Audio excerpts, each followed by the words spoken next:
Assalamualaikum warahmatullahi wabarakatuh. Saya Rismah Putri, NIM 426 dari kelas Hukum G. Di sini saya akan menjelaskan salah satu materi dari Hukum Ekonomi Bisnis, yaitu tentang bentuk-bentuk perusahaan. Apa itu perusahaan? Perusahaan adalah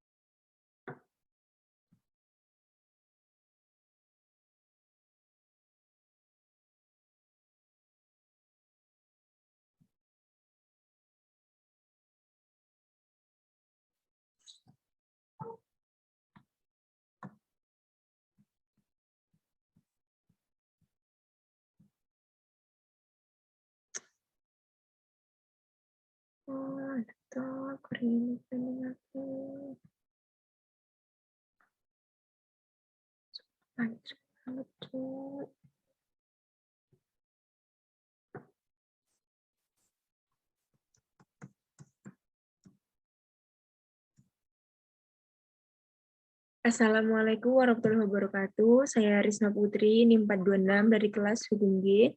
Di sini saya akan menjelaskan salah satu materi dari Hukum Ekonomi Bisnis, yaitu bentuk-bentuk perusahaan. Yang pertama, apa itu perusahaan? Perusahaan adalah satuan kegiatan yang mengelola sumber-sumber ekonomi untuk menyediakan barang dan jasa bagi masyarakat dengan tujuan memperoleh keuntungan agar dapat memuaskan kebutuhan masyarakat. Adapun bentuk-bentuk perusahaan, yang pertama, perusahaan perseorangan, yang kedua, firma, yang ketiga, perseroan komanditer, yang keempat, perseroan terbatas atau PT, yang kelima, koperasi, yang keenam, badan usaha milik daerah, yang ketujuh, badan usaha milik negara. Ada faktor-faktor dalam memilih bentuk-bentuk perusahaan. Yang pertama, jenis usaha yang akan dilaksanakan. Yang kedua, jumlah modal yang dibutuhkan atau tersedia. Yang ketiga, volume produksi. Yang keempat, penentuan tanggung jawab terhadap modal apabila mengalami kerugian. Yang kelima, penentuan bagian laba. Yang keenam, besar kecilnya risiko yang dihadapi oleh pemilik modal. Yang ketujuh, kelangsungan hidup perusahaan. Untuk yang pertama, perusahaan perseorangan.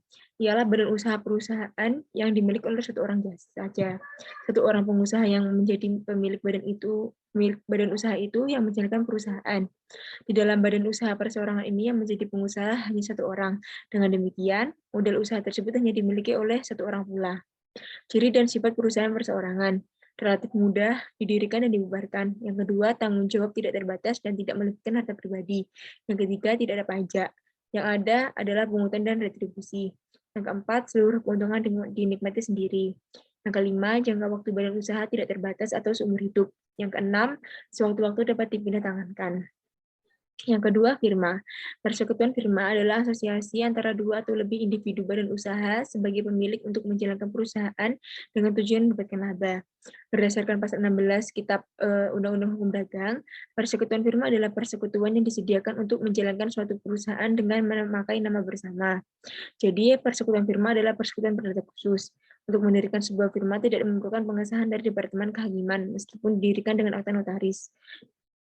Dapat didaftarkan di Kepanitiaan Pengadilan Negeri. Mendirikan sebuah perusahaan dengan bentuk firma melalui akta notaris didaftarkan di Kepanitiaan Pengadilan Negeri, tetapi tidak diperlukan adanya pengesahan dari Departemen Kehakiman. Selanjutnya, perseroan komanditer atau yang biasa disebut dengan CV. Menurut pasal 19 KUHD, suatu perseroan dapat menjalankan suatu perusahaan yang dibentuk antara satu orang atau beberapa orang persero yang segera bertanggung jawab untuk seluruhnya atau tanggung jawab solider pada satu pihak dan satu orang atau lebih sebagai pelepas uang pihak yang lain. CV adalah perseroan yang didirikan untuk menjalankan suatu perusahaan yang dibentuk oleh satu orang atau lebih sebagai pihak yang bertanggung jawab dan satu orang atau lebih pihak yang lain yang mempercayakan uangnya. Adapun macam-macam CV. Yang pertama, CV diam-diam. CV yang belum menyatakan dirinya dengan terang-terangan kepada pihak ketiga sebagai CV. Pihak ketiga di sini adalah sebagai orang yang bermitra. Adapun CV terang-terangan yang dengan terang-terangan menyatakan dirinya sebagai CV kepada pihak ketiga. Yang ketiga adanya CV dengan saham-saham.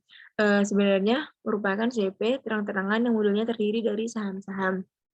Dasar pikiran pembentukan CV ini adalah seorang atau lebih mempercayakan uang atau barang untuk digunakan dalam perusahaan kepada orang lain yang menjalankan perusahaan. Oleh karenanya, si pengusaha bertanggung jawab sepenuhnya kepada pihak ketiga. Adapun syarat mendirikan SIP yang pertama, minimal didirikan oleh 2 orang yang biasanya disebut dengan sekutu aktif atau sekutu pasif. Yang kedua, akta notaris dalam bahasa Indonesia. Yang ketiga, pendirian SIP harus warga Indonesia. Yang keempat, kepemilikan 100% oleh warga Indonesia, tidak diperkenakan partisipasi modal asing.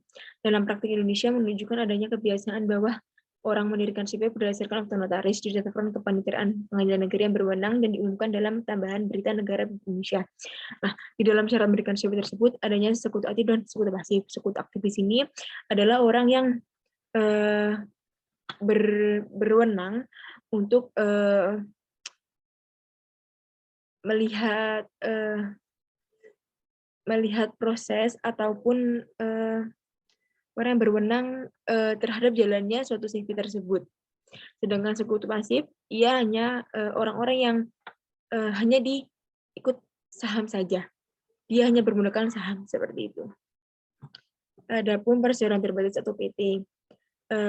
Perseroan terbatas adalah badan hukum yang didirikan berdasarkan perjanjian, melakukan kegiatan usaha dengan modal dasar yang seluruhnya terbagi dalam saham dan memenuhi persyaratan yang ditetapkan dalam undang-undang serta peraturan pelaksanaannya. Dalam akte pendirian PT sekurang-kurangnya memuat antara lain nama lengkap, tempat tinggal dan tanggal lahir, pekerjaan, tempat tinggal dan keluarga negara pendiri. Yang kedua, susunan nama lengkap kewarganegaraan anggota direksi dan komisaris yang pertama kali diangkat. Yang ketiga, nama pemegang saham yang mengambil bagian saham, rincian jumlah saham, nilai nominal atau nilai yang diperjanjikan dari saham yang pertama kali diangkat. Direksi dan komisaris. Menurut pasal 80 Undang-Undang Nomor 1 Tahun 1995, direksi tidak boleh ditetapkan untuk waktu selama-lamanya. Tanggung jawab direksi sangat luas. Karena direksi bertanggung jawab atas pengurusan perseroan untuk kepentingan dan tujuan perseroan, serta memiliki perseroan baik di dalam maupun di luar pengadilan. Selain direksi, alat perlengkapan lain dari perseroan yang penting adalah komisaris. Perkataan komisaris mengandung arti organ maupun organ perseorangan. Sebagai organ komisaris disebut dewan komisaris, sedangkan sebagai orang perseorangan disebut sebagai anggota komisaris. Termasuk juga badan-badan lain yang menjalankan tugas pengawasan khusus di bidang tertentu. Selain itu, komisaris juga berkewajiban melaporkan kepada perseroan mengenai kepemilikan sahamnya dan atau saham keluarganya. Dalam pasal 97 Undang-Undang Nomor 1 Tahun 1995 menyebutkan bahwa komisaris bertugas mengawasi kebijaksanaan direksi dalam menjalankan perseroan serta memberikan nasihat kepada direksi. Modal dan saham dari PT. Modal dasar perseroan terdiri atas seluruh nilai nominal saham. Untuk perlindungan modal dan kekayaan perseroan, maka perseroan dapat membeli kembali saham yang telah dikeluarkan berdasarkan keputusan RUPS. Menurut pasal 43 UU PT bahwa perseroan mempunyai kewajiban mengadakan dan menyimpan daftar khusus yang memuat keterangan mengenai kepemilikan saham anggota direksi dan komisaris beserta anggota keluarganya pada perseroan tersebut dan atau pada perseroan lain serta tanggal saham tersebut diperoleh. Selanjutnya koperasi. Koperasi memiliki arti bekerja sama. Adanya kerjasama dimaksudkan untuk mencapai tujuan yang semula sukar dicapai oleh perseorangan, tapi akan lebih mudah dicapai bila dilakukan kerjasama antara beberapa orang. Berdasar pasal 5 Undang-Undang Perkoperasian, pada dasarnya ada 6 prinsip koperasi yang merupakan esensi dari dasar kerja koperasi. Yang pertama, keanggotaan bersifat sukarela dan terbuka. Yang kedua, pengelolaannya dilakukan secara demokratis. Yang ketiga, pembagian hasil usaha dilakukan secara adil. Yang keempat, pemberian balas jasa yang terbatas terhadap modal. Yang kelima, kemandirian. Yang keenam, pendidikan keperkoperasian dan kerjasama antar koperasi. Modal untuk koperasi sebagaimana ditentukan dalam pasal 41 Undang-Undang tentang Koperasi bahwa koperasi terdiri atas yang pertama modal sendiri, modal yang menanggung risiko. Modal ini berasal dari simpanan pokok, simpanan wajib, dana cadangan, dan hibah. Yang kedua, modal pinjaman berasal dari anggota koperasi lainnya dan atau anggota bank dan lembaga keuangan lainnya, penerbitan obligasi dan surat utang lainnya dan sumber lain yang sah.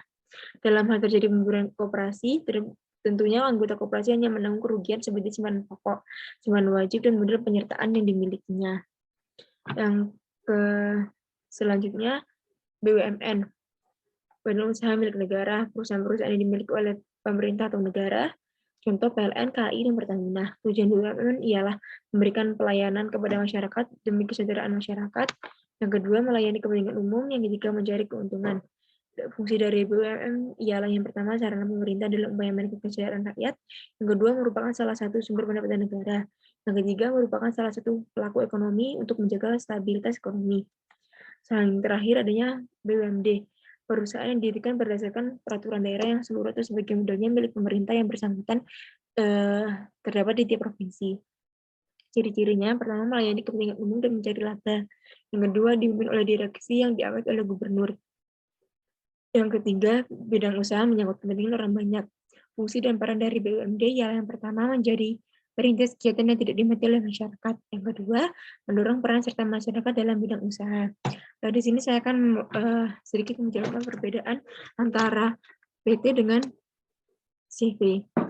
Pada PT tidak ada sekutu kerja yang bertanggung jawab penuh secara pribadi untuk keseluruhan. Pertanggungjawaban seperti itu dalam PT ada pada direksi atau pengurus yang telah melakukan perbuatan hukum sebelum pendaftaran dan pengumuman PT yang bersangkutan seperti yang dimaksud dalam pasal 39 KUHD. Yang kedua, direksi pada PT tidak boleh diangkat untuk waktu selama-lamanya, sedangkan sekutu pada CV dengan saham dapat dipangkat untuk selamanya. Sekian presentasi dari saya. Kurang lebihnya saya akhiri. Assalamualaikum warahmatullahi wabarakatuh.